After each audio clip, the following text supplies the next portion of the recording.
O Corinthians está no mercado, isso é fato, né? Isso é inegável, ninguém nega isso. E essa é a realidade aí do Corinthians até agora. Esses chegaram aí, tem dois... Olha, que isso, hein? Que isso, velho. Gabriel Paulista, então, confirmado, porque tem ali o asterisco ali nos dois, porque estão certos, mas estão aguardando exame, o uruguaio chega hoje no Brasil e tal. Vamos lá, Gabriel Paulista, 35 anos, livre no mercado. Matheus Pereira, só empréstimo com opção de compra, não é nem obrigação, até o final do ano. Também caiu lá com Fortaleza. E o Pedro Milans, ou Milans, eu ainda não sei qual é a pronúncia, é o uruguaio, 23 anos, titular do Peñarol, mais de 100 jogos pelo Peñarol. Aí a primeira pergunta que eu sempre estou ouvindo, mas por que não ficou no Peñarol? Por que não houve acordo financeiro? Ele pediu um salário, o Peñarol não quis. É um pouco o que o Giovani aconteceu com o Corinthians. Giovani, o Corinthians tentou renovar 3, 4 vezes. Ele já tinha uma oferta de fora, ele não quis renovar com o Corinthians e foi embora. Então, o Pedro é da mesma maneira, o Peñarol tentou renovar, tentou a permanência. Ele chegou a jogar, ele foi titular, por exemplo, do Peñarol, que elimina o Flamengo na Libertadores e cai para o Botafogo. Ele é titular do Peñarol naquela campanha. Então, é um jogador de 23 anos. As informações que chegam lá do Uruguai é que é um jogador que cumpre suas funções. E até um jornalista lá me deu um exemplo. Ele falou assim, ele nunca vai fazer a partida nota 9 no Corinthians. Só que ele não vai fazer a partida nota 4. Ele vai ser o tempo inteiro 6,5, 7, 6,5, 7, o que, sinceramente, jogador livre no mercado, que na teoria chega para ser reserva do Mateuzinho, me parece bastante ok. Então, as 3 contratações do Corinthians me parecem bastante ok, no sentido de jogadores que o Corinthians não tem dinheiro, não consegue desprender nenhum valor de direito econômico. Essa é a realidade do Corinthians. Torcedor, você gostando ou não, é a vida como ela é do clube. Não tem condição de gastar. Tem um monte de jogador ainda para pagar, um monte de coisa ainda para trás, jogadores que não tinham como, que o Augusto Melo deixou para pagar e não pagou, e agora a realidade é essa. Então, me parecem 3 movimentos nesse sentido corretos da diretoria do Corinthians para tentar se enquadrar nessa situação financeira. Ali saíram o Thales Magno, Romero, Maicon e o Fagner, que estava sob contrato, e podem sair ainda o Angileri, porque não consegue renovar o contrato, pediu uma luva muito acima do que o Corinthians tem condição de pagar ou quer pagar, e aí falou, a nossa proposta é essa, ele já tem sondagem de outros clubes brasileiros, se tiver que sair, paciência, você vai sair, porque a gente não vai ter muito condição de ficar. É só mostrar de novo a tela, os outros. Então, o Angileri é isso, por enquanto não tem uma renovação dele.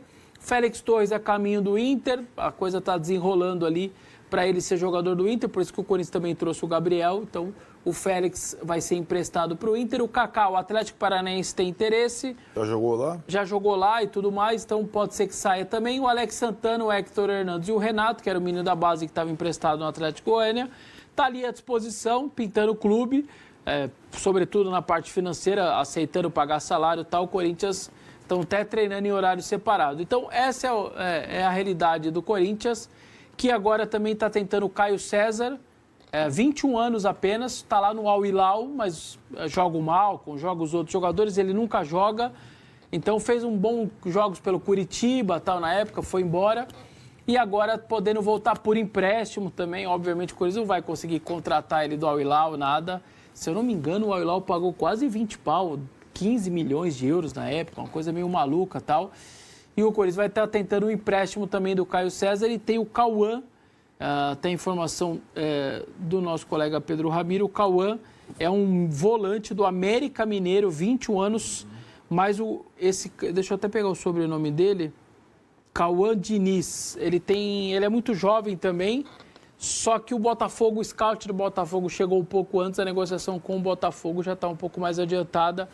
Essa é a realidade do Corinthians, tentando trazer jogadores até jovens. Eu estou achando que, tirando o Gabriel, me parecem jogadores 27, 23, enfim, 21 anos, jogadores jovens para suportar essa maratona dentro dessa realidade financeira do Corinthians. O Corinthians está na Libertadores, o meu caro, mas, sei lá, não sei se entra aí para disputar, né? Porque, na verdade, tá num mercado mais restrito. Sim, mas Concordo com o Vessone. Acho que dentro desse mercado restrito, o Corinthians faz boas apostas, assim. Acho que movimentações honestas para um clube que vai ter as suas limitações financeiras ali na hora de buscar os jogadores. O Matheus Pereira, eu acho que é uma boa aposta. Quando ele chega ao Fortaleza no ano passado, ele tem uma boa sequência no início de passagem ali pelo Fortaleza. E por vir sem custos, né, um empréstimo com possibilidade de compra, eu acho que é uma boa aposta. Ele é um volante que, inclusive, ele foi formado como camisa 10, ele recua, vira volante, é um cara que tem bom passe, canhoto, né? Constrói bem jogo, então, talvez para ser uma alternativa diferente ao Ranieri, por exemplo, se o Corinthians precisar de um volante um pouco mais construtor, acho que pode mais Maicon, né? Para suprir a canhota do Maicon, né? Foi isso. Essa é a ideia. É essa a ideia. Saiu o Maicon, vou trazer outro volante canhoto e vou ver o que acontece. Eu acho que é uma boa aposta nesse sentido. E se tem uma posição que o Corinthians não precisaria contratar jogadores para chegar e jogar como titulares, a posição é lateral, né? O Bidu e o Mateuzinho são absolutos. Então o Pedro Milans ele chega também como um reservaço do Mateuzinho ali para jogar quando o Mateuzinho não estiver disponível. E dentro desse cenário, eu também acho que é uma boa aposta. Um jogador jovem que vai ter um período de adaptação, mas que era titular no Peñarol e que, enfim, acho que pode ser uma boa opção ao Mateuzinho nesse sentido. É um mercado restrito, querendo ou não. O próprio Caio César também, que é um ponta, né? Ponta bem ponta de lado mesmo, de 1 contra 1, baixinho e tudo mais, rápido. Não são jogadores que mudam o patamar do Corinthians. Acho que o time titular do Corinthians vai ser pouquíssimo mexido, pelo menos nesse primeiro momento, o time ideal do Corinthians.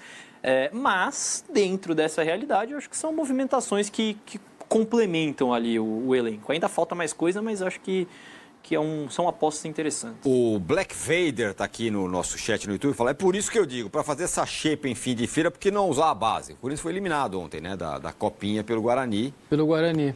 Mas está usando, né? Só nesse último jogo aí, uns 8, 9 da base. Então tem muitos meninos da base, trouxeram mais 3 agora. O Gui Amorim, o Bahia, o Jacaré. Tem menino da base, tá jogando outros. O André, Dieguinho, o Guinegão, o próprio Bidon, que ainda é muito jovem. Então, assim, meninos da base tem. Só que não adianta você só ter também muito molecada da base, também você não vai sair do lugar. Até eles mesmos precisam de suporte. Então, assim, eu gostei dessas 3 contratações com o Corinthians, 2 delas ainda a serem confirmadas, me parecem bons movimentos, sobretudo porque não gasta dinheiro assim de direito econômico, vai pagar luva e salário, que tem que ser pagar para todos. Mas me parece movimento dentro de uma realidade do Corinthians. Acho que o Osmar Stabile, o presidente, está certo nesse sentido. Fazer igual o Augusto fez é fácil, né? Você contrata um monte de cara no exterior, um monte com direito econômico, não paga ninguém e a conta chega 1 ano e meio depois com transfer ban e tudo mais. Aí até eu, né? Acho que o grande problema nessa questão do uso da base seria você investir um dinheiro justamente em jogadores que não chegariam para jogar, para assumir a posição, em vez de usar a base, né? Você pagar ali 10, 20 milhões de reais no Matheus Pereira, por exemplo, isso. Que é uma aposta. Não é o caso. Só que o Léo tá falando, vou dar um exemplo. O Corinthians não tem a condição de ir lá no São Lourenço e pagar 7 milhões de euros no GI. Está indo para um lateral uruguaio, também jovem, também titular de um grande clube, mas gratuito porque deu certo a opção, ele não renovou com o Peñarol. Não deu certo o Pedro?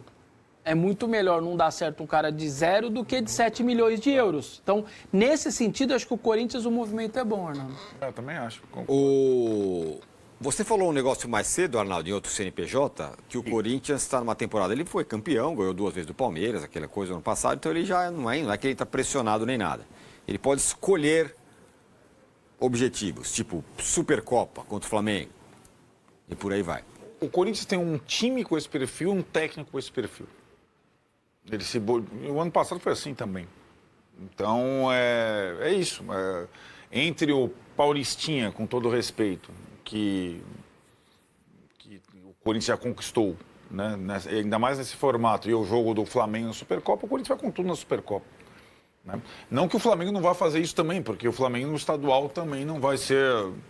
Mas eu digo ao longo da temporada. Eu acho que o Corinthians tem... Você falou da Libertadores, eu acho que a missão do Corinthians, que muitas vezes se complica na Libertadores é fazer uma fase de grupo suficiente para se classificar. Não é, é o Brasil, que é um desafio. É coincidente com o Brasileirão, que começa já em janeiro. Então, eu acho que o Corinthians, no Campeonato Estadual, ele não precisa se desgastar totalmente, porque o título ele já aconteceu, né? Já saiu da fila no Paulista, que era a principal preocupação, né? Então, assim, por que o Yuri não estava até agora? Por que o Memphis não está até agora? Não tem que estar. Foi o time que voltou depois das férias ainda, por causa do título da Copa do Brasil. Acho que ele não precisa ter pressa, né, nessa temporada. E acho que essa bagagem, essa confiança dá tranquilidade para o Dorival, os jogadores se prepararem para a temporada toda e não para esse paulista carnificina para os grandes que está em andamento nesse período. Ô, Vessa, tem a renovação de patrocínio, hein? Vai vir uma grana, é isso? É isso, está perto de anunciar aí a renovação com a Esportes da Sorte, patrocinador master. Vai aumentar de 102, 103 milhões aí por ano para 150. Já era o segundo maior patrocínio do país, vai ficar mais consolidado como segundo, vai ficar atrás do patrocínio do Flamengo. Eu acho que é uma baita renovação, é um parceiro que até agora, onde todo mundo sabe, está pagando e fazendo tudo direitinho. O contrato ia até 2027, vai até contrato agora até 2029 e ainda tem bônus por título, bônus por várias coisas. E detalhe, gente, eu não vou falar que estourou a bolha, não é isso. Mas tem 6 clubes da Série A que estão sem patrocinador master porque as bets saíram. Então, no momento que praticamente 1/3 do Campeonato Brasileiro, um quarto, enfim, perder os seus clubes, perder os seus patrocinadores, o Corinthians está renovando e aumentando quase 50%. Acho que está dando uns 47% de aumento. Cara, me parece ser uma baita renovação, uma baita notícia para o torcedor. E é o que eu sempre digo, os caras tiveram que ser muito bom na arte de desgraçar essa instituição financeiramente. Porque arrecadar o que o Corinthians arrecada, ter o dinheiro que o Corinthians arrecada, no pior ano, muito ano ruim, 850 milhões. Que é muito mais que o São Paulo, muito mais que outros, dobro, triplo quase do Cruzeiro, dobro do Inter e do Grêmio, num ano mais ou menos, hein? Então, assim, esses caras conseguiram uma proeza de desgraçar o Corinthians, porque você vê até um patrocínio como o de TV, é o maior contrato de TV do país, 200, patrocínio mais 150, outros 2 patrocinadores renovaram também. Então, assim, tem muita receita. O problema é que tem muita dívida e tem muito bloqueio, muita encheção de saco, dívida atrasada. Mas essa daí é mais uma boa notícia para o torcedor nesse começo do ano, porque é uma renovação bem substancial, 150 milhões no ano de um patrocinador master, fora todos os outros da camisa.